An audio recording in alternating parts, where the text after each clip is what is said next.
ไว้น้องปลาผัวเรียบร้อยแล้วเนาะได้อาทิตย์ปลายใช่มั้ยประมาณ2 อาทิตย์นี่แหละเพราะว่าจะโดนตัวใดแล้วไป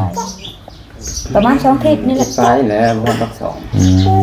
อันนี้ผัวสู้มาพุ่นติแม่ก็เอามาเฮือนโอ้ห่วยคือผัวคือบ่มาอยู่พี่เฮือนก็แล้วแหละเนาะสู้เขาเราไปสู่เขาน้องปลานี่ไปสู้เอาผู้ชายอยู่พุทธอ๋อพอนะใช่เนาะแบบนี้นี่บ่ได้แบบนี้เนาะแบบนี้ก็ต้องเนาะเห็นมื้อน่ะเห็นอยู่แล้วค่ะ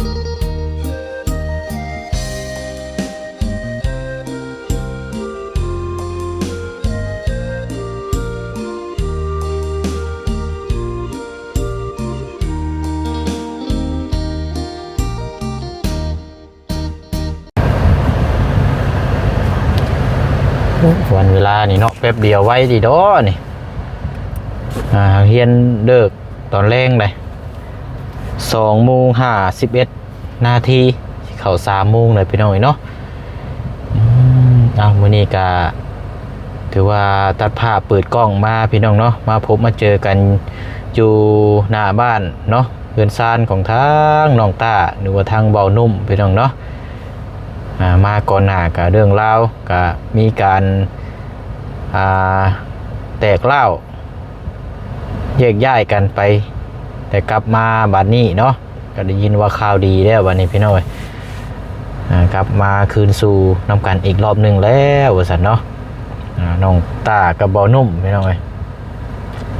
เนาะกลับมาวันนี้มาแสดงความยินดีกับทาง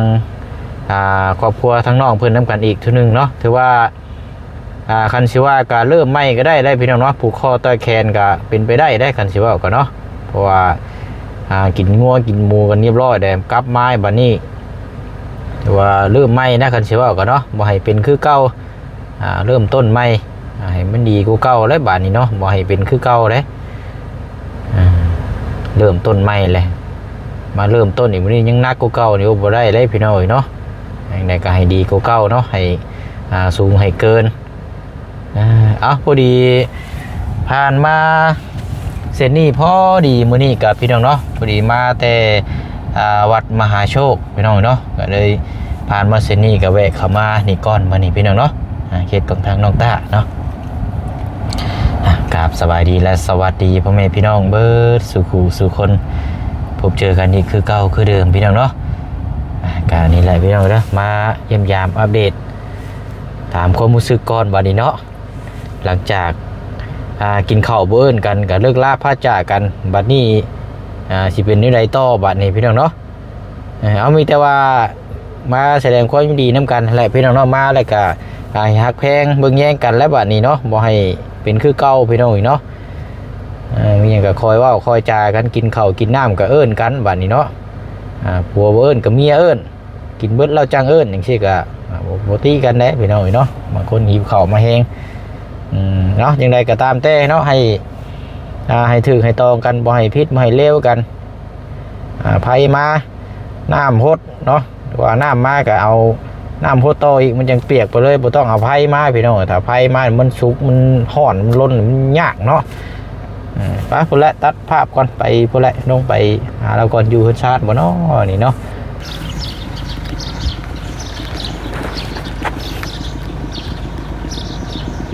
นี่แหละพี่น้องเนาะ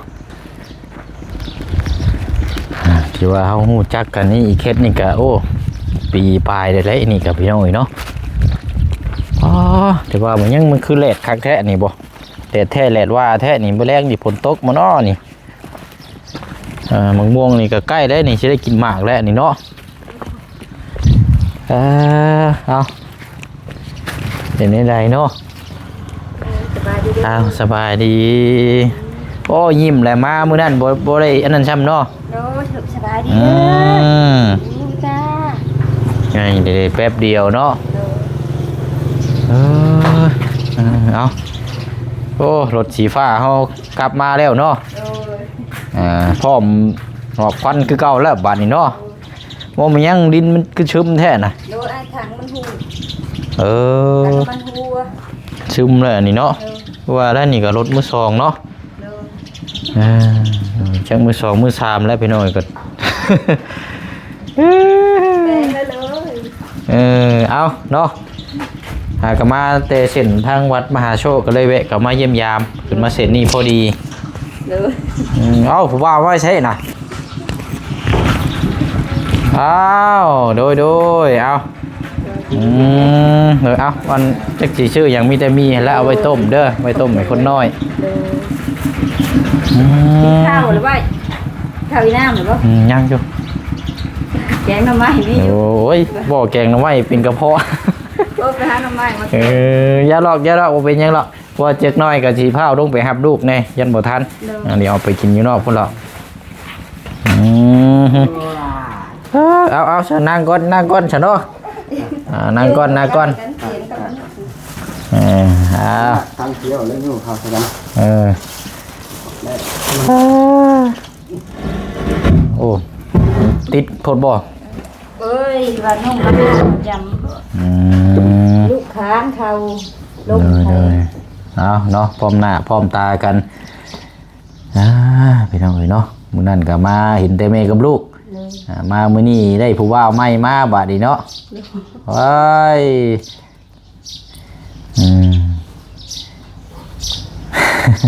ลูกก็สิดีใจได้เนาะพอกลับมาแล้วเนาะโอ้ยจนไปป้าเดียวฮะจนไปป้าเดียวแบงได้แบบกำลังติดคนเนี่ยแถมนี้นี่จนไปวันๆแม่จังไปใส่นี่อยากไปนำเล่นนี่กระดังหูเงียบอยู่ลูกเงียบอยู่หูไปเลยเนาะแถวหาก็ออก2เล่มบ่ตั้งเชิงสวัสดีเลยแล้วก็กินข้าวเก่งคือเก่าบ่เดี๋ยวนี้ก็ถอยแล้วบ่เดี๋ยวนี้นะข้าวก็กินอยู่ค่ะดำชนคำแล้วก็เช้าแต่ช่วงตอนเพิ่นมีไม้แอนป้าเนาะจักเข่าจักนมกินพรึกเนาะช่วงนี้กินเป็นแล้วเป็นยืนทางอย่างนี้เป็นปากไปโอเคเนาะเอาได้เนาะมาก็แสดงความยินดีนำเด้อทั้งสองกับเข้ามาหาอยู่น้ำกันก็ดีแล้วเนาะว่าคนเคยสร้างเคยหาเคยอยู่น้ำกันก็บ่ยากดอกเนาะก็เท่ากับแค่ว่าเฮาเริ่มต้นใหม่แค่นั้นแหละจักมื้อแล้วมาอยู่น้ำกัน3-4 มื้อนี่บ่แฮปปี้เอนดี้แล้วเนาะเรียบร้อยแล้วเนาะไอ้ดอกซาฟินเอ้ยเดี๋ยวมันจะทำนี่ดอกเอา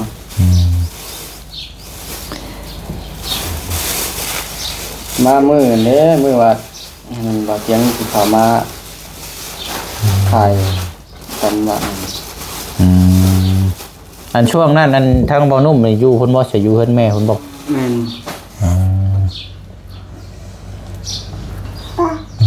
ก็ขี่รถผ่านไปผ่านมานี่ก็จักนั้นอยู่แล้วเนาะทางออกแฮมเนาะตอนยังบ่ทันได้มาหากันน่ะเนาะจนไปเลี้ยวได้ครับเลี้ยวมันจะทางแล้วไม่ได้เบิดไปพุ่นเนาะแม่นเลี้ยวหาหมู่ว่ะคันว่าทางแบบเป็นกิโตมก็แม่นเจือกบ่ได้เนาะเจือกก็ไปเลยแหละคันเดียวมามันเห็นภาพที่ตาเลยเนาะนี่องค์เจือกน่ะเดี๋ยวนี่แล้วเนาะก็มาอยู่ร่วมกันนี่แหละปรับความเข้าใจร่วมกันบ้านนี้เนาะเพราะว่าคอยจากันหักแพงกันเฮาก็มีอยู่เท่านี้เด้3คนนี่เนาะคันว่าหลายคน10 20คนนี่ยังอีกว่าอีกแนวนึงเนาะมันไว้ที่เดียวบางคนไว้มืดที่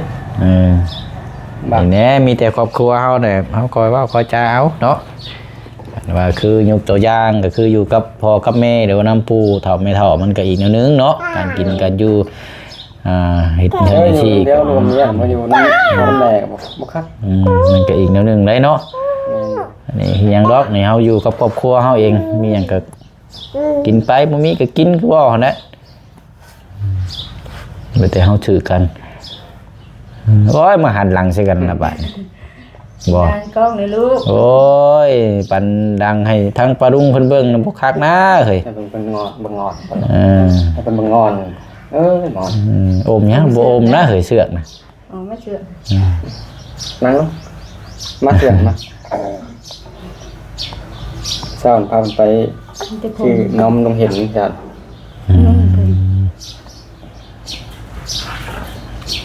กำลังเงินมักขี่รถตีรถได้นี่เนาะ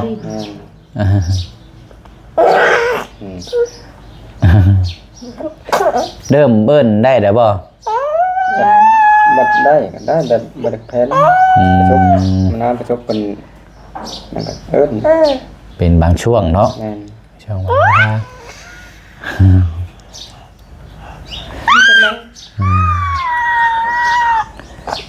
มีแต่อันนั่นแหละบัดนี้เนาะอันลงให้ลงหน้าบ่บัดนี้ได้เฮ็ดนาอยู่บ่ไว้เฮ็ดน้ำเขาถักคออยู่ไปเฮ็ดงานบ่ตาว่าวนี่อ๋อทางเจ้านี่บ่เฮ็ดงานยังน่ะงานรอเสางานก่อสร้างสิบ่แบบพวกงานเราแบบรอเสาไฟรออยู่ใช่น่ะดูนั่นเด้น้องกลมน้องผักหวานมาเห็นงานอยู่แถวนี้เนาะโบนั่นปานใดเนาะมันกับโบไกลปานใดคืออยู่ทางแขกทางอย่างเงี้ยว่ายากเนาะ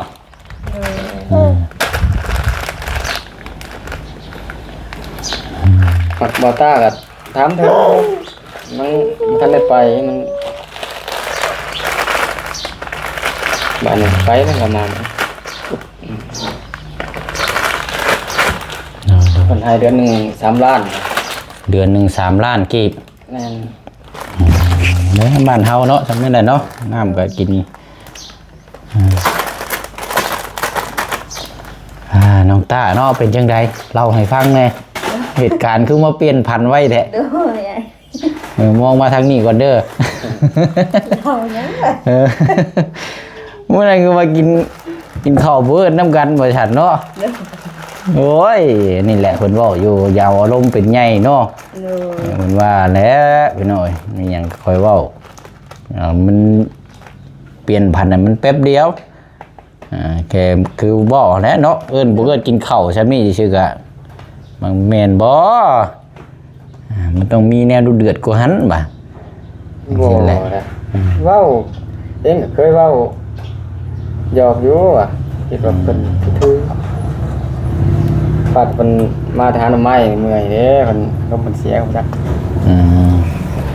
เพราะบางเทื่อบางอารมณ์เนาะคนเฮามันก็คือกันเบิดแหละมันก็บางเทื่อมันจะบ่คือเก่าคำบางเปลี่ยนมันจะบ่คือเก่าแต่ว่าเฮาก็ปรับเปลี่ยนเอาหั่นแหละ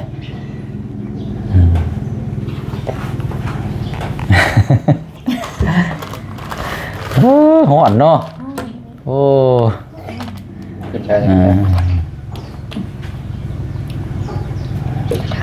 วันนี้อันถ้ากลับมาอยู่กันปั๊บที่ทางผู้รักผู้ใหญ่ทองคำ2ฝ่ายนี่เพิ่นว่ากันจังได๋ซะเนาะมันทันได้แต่เพิ่นก็หาฮู้แล้วแบบ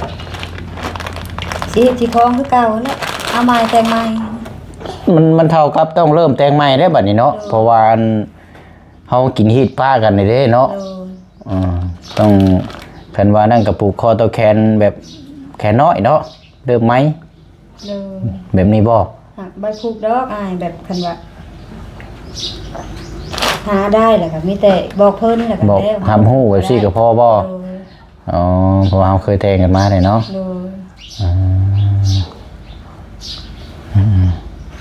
ก็สิแบบนี้แหละเนาะวันเริ่มใหม่เลยมันก็คือว่าหั่นเนาะไปทั้งปอนเริ่มใหม่ได้นี่ทางบ่นุ่มนี่ก็ต้องหาค่ารองมาเพิ่มอีกแท้นี่นั่นแหละจังว่าจะเป็นงานเหมือนกันงานหลายล้านอยู่ได้เนาะเอา100 ล้านเด้อค่ำ5 บาทโดดบัดนี่เมืองนักโดดตะกี้ตะก้อนนั่นเท่าไรก็บ่นุ่มเจ้าน่ะคดองแต่มาฮะ4คือกันคารอง4 ล้านว้าวคำ2 สลึงแล้วเลยกับปุ้ง2 ล้านคำกับปุ้งสลึงนึงเท่ากับยังบ่ทันได้ปรุงไปเลยเนาะโดยยังค้างอยู่2 ล้านยังค้างโอ้ก่อนมัน เดี๋ยวนี้ที่แต่งใหม่แล้วเดี๋ยวนี้เป็นมา ซึ่งมื้อนี้อาจจะค่ารองยังอาจจะเพิ่มได้ตรงนี้เนาะ ต้องรวม10ล้านเนี่ย ผู้ บ้านเอง ค่ารองก็10 ล้านเลยเนาะ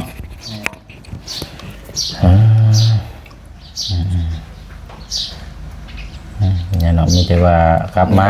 ปง4ล้านกระดอง4ล้านเพื่อสิได้นะก็พอแล้วเนาะ4ล้านนะนอนลง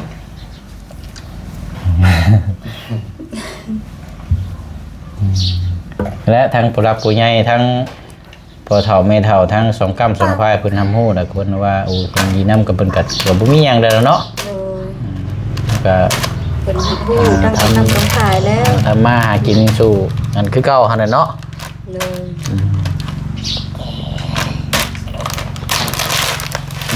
แล้วก็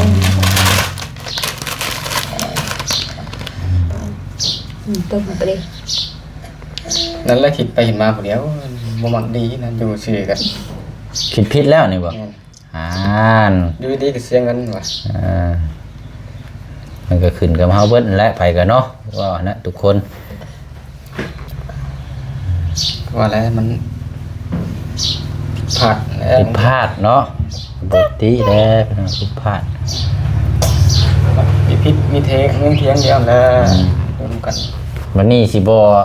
ผิดพลาดอีกแล้วว่าบัดนี้ บ่สิอดเอาว่ะนี่ บ่ได้บ่เนาะอันคือเมียอยู่เข้าเด้นไปนึ่งข้าวแว่นี่บ่ได้หัวงานเข้าอีกนี่ได้ใช่เอา เอา ให้ลูกเด้อใช้รถบัดนี้เนาะ โอ้ยจะลง บ่ได้ได้นี่เข้าแห้งอีกดอก พอไปใช้กันจนบ่ได้มาถึงว่า อืม แต่เก่ามันใบวนวายแต่เก่าเดี๋ยวนี่ว่าแต่ย่างมันหายน้ำก้นรถ ติดแล้วเนาะ จักบ่ดีแต่ว่า อืม เดือนก่อนนี่ปลา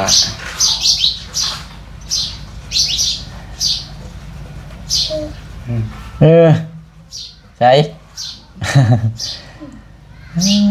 เดี๋ยวชาวบ้านนี่เพิ่นบ้านกล้าบ้านมุ่งเบิดละบ่ ผู้ว่านก็ว่าน อืม หวานก็บ่อยากมันมีน้ำ ผู้ นะหวาน ก็ว่านผู้ยังก็ยัง บ้านพุงบ้านนั่นบางคนกับบ้านปล่อยไปเลยเนาะ เลย กินไม่หนุกมันละ อันข้างนี่เขาเจ้าเพิ่นก็ปลูกอ้อยได้นี่เนาะข้างปลูกอ้อยปลูกหยังใส่แล้วบัดนี้บัดนี้อันทั้งผู้ใหญ่ที่ผู้ใหญ่ที่เพิ่นซอยนี่เพิ่นก็โทรมาดินน้ำหยังอยู่บ่ โดย ทั้งพ่อเพิ่นว่านี่ได้ซะ เพิ่นก็คันว่าลบเอากันกับเพิ่นก็ดีใจนำเลยอยากให้ป้าให้ห้างนะ โดยนะก็คือเว้าแน่เนาะเพิ่นซอยนี่เพราะหยังเพราะว่าซอยอยากให้มีอยู่มีกินแล้วก็อยากให้สร้างครอบสร้างครัวเนาะอยากให้ชีวิตดีขึ้นแต่ว่ามาเป็นแบบซี่กับผู้ซอยเพิ่นก็คือเว้าแน่เนาะบุตรีได้พี่น้องเอ้ยเนาะโอ้ยเป็นเห็นน้ำแบบซี่กับโปคักโปเน่ปานใดแล้ว นั่นเด้เด้บ่รู้ นี่แล้วเนาะกลับมานำกันเพิ่นก็ดีใจนํเนาะ โดย เชื่อเนี่ยประเทศ เอาไปต้มเด้อต้มมีอะไรกิน เออ ทั้งน้องงูได้ใส่เป็นจังไดตรงไห้ตรงหน้าเราบ่ มันบ่มีน้ำพ้นหมดตกไปกัน โอ้ จนน้อยหวานก็ เดี๋ยวเบิ่งว่าคือเฮือนคือล็อกประตูไว้สิเนาะ เดี๋ยวเพิ่นไปไข่ เราไปหน้าบ่ บ่อยู่ รู้ว่าเลยอากาศมันร้อนเอ้าเนาะ เออ เด็กสิออกมาแนวใดเดี๋ยว อ ติ ยู่ใน เดี๋ยว น้อยบ่นี่อยู่ในนอกบ่นี่ฮ้อนอยู่ในจังได๋จังหวานจังไอ้ลูกมันเดิมครบเด้อ ที่อันที่เฮาฮู้จักกันมานี่ได้ปีปลายเลยนะเนาะ โดย ปีตั้งแต่อยู่ทุ่งนาพุ่นเนาะ แม่น่ะ ต้นกล้าก็จนได้ ฮอดแล้วเนาะ เป็นได้ปีหนึง นี่ก็ปีป่ายแล้วลู ผู้ ก นี้ก็ปีปลายเนาะ โดย ถือว่าไวเนาะแป๊บเดียวเนาะ โดย สิว่าแล้วกันแป๊บเดียว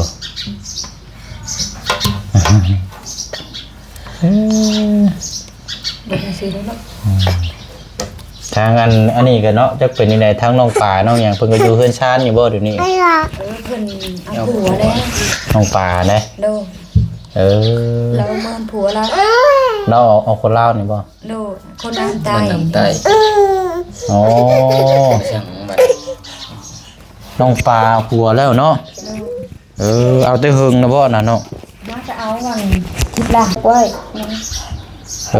อน้องป่าผัวเรียบร้อยแล้วเนาะ โด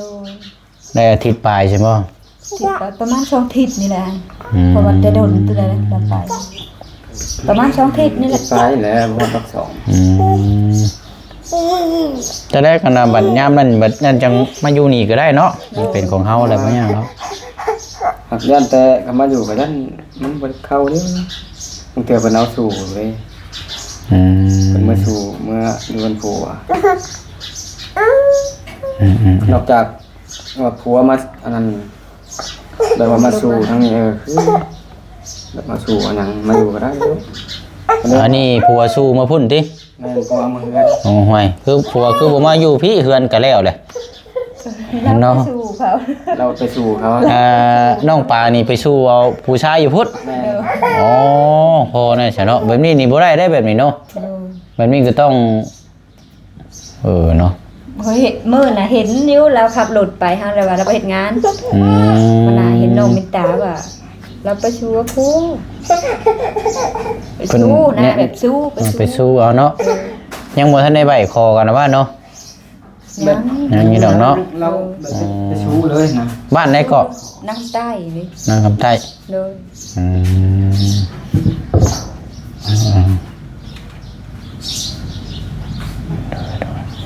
เอาเนาะถามไปถามมาบัดเนาะเอาผัวคู่ครองหมดแล้วบัดนี้เนาะ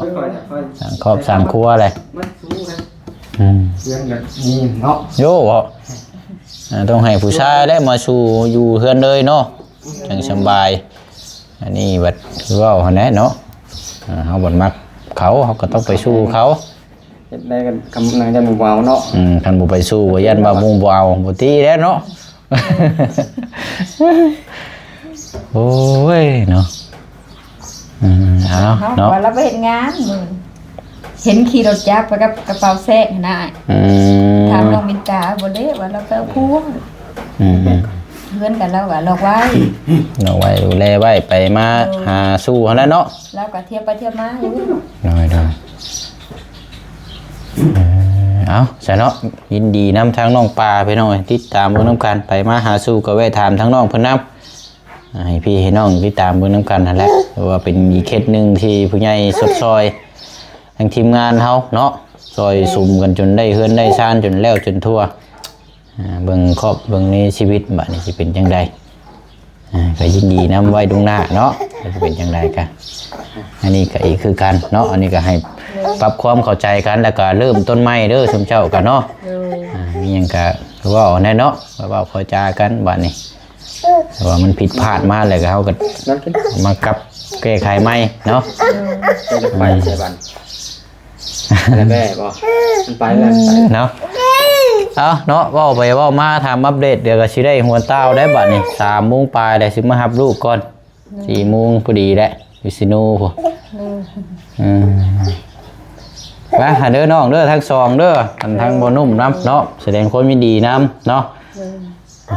ฮักแพงกันคือเก่าบัดนี้เนาะว่าแน่เนาะแพงกันก็ตั้งใจทำมาหากินสู่กันไปและเนาะเลี้ยงลูกเลี้ยงเต้านี่แหละนี่ ไปก่อนเด้อบัดนี้เด้อบ๊ายบายบ๊ายบาย วันนี้เป็น บ๊ายบาย สบายดีนะลูก สบายดีเป็นดูสบายดีดูเบิ่งสบายดีดู สิพาไปห้องหมอนี่เด้อนี่เนาะแม่นบ่นั่นเจ้าไปก็บ่เสี่ยงบ่ลูกไปกับรถไผ ตอนนอนบาลี ตอนไปคลอดหาเฮาขี่รถอันนี้แต่ว่าเจ้าเป็นพ่อ ไปน้ำกันเนาะ โดยพามากะมันกัน ที่ว่าที่รถรถบ่ดีบ่ โดยเฮาคือรถอันนี้ แม่นบ่ แม่นนั่นแหละ จำบ่ได้เลย นั่นแหละ